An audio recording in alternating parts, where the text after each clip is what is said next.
أعوذ بالله من الشيطان الرجيم. بسم الله الرحمن الرحیم. قل هو اللہ احد، کہہ دو اللہ ایک ہے.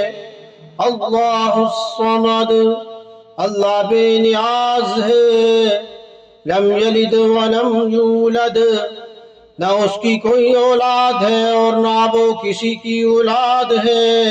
وَلَمْ يَكُنْ لَهُ كُفُوًا أَحَدٌ، اور اس کے برابر کا کوئی نہیں ہے. مسند احمد کی ایک روایت میں ہے، رسول اللہ صلی اللہ علیہ وسلم فرماتے ہیں جو شخص اس پوری سورت کو 10 مرتبہ پڑھ لے گا، اللہ تعالیٰ اس کے لیے جنت میں ایک محل تعمیر کرے گا. اس پر حضرت عمر رضی اللہ عنہ نے کہا، یا رسول اللہ صلی اللہ علیہ وسلم، پھر تو ہم بہت سے محل بنا لیں گے. آپ صلی اللہ علیہ وسلم نے فرمایا، اللہ اس سے بھی زیادہ اور اس سے بھی اچھے محلات دینے والا ہے. نیز مسند احمد میں ہے، رسول اللہ صلی اللہ علیہ وسلم کا ارشاد ہے، جو شخص اس سورت کو 10 مرتبہ پڑھ لے گا تو اللہ تعالیٰ اس کے لیے جنت میں ایک محل تعمیر کرے گا.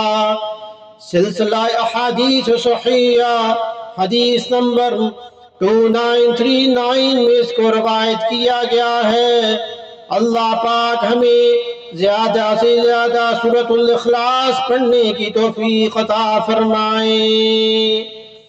سورۃ الاخلاص زیادہ سے زیادہ پڑھیں تاکہ جنت میں آپ کے محلات تعمیر ہوں. اللہ پاک عمل کی توفیق عطا فرمائے.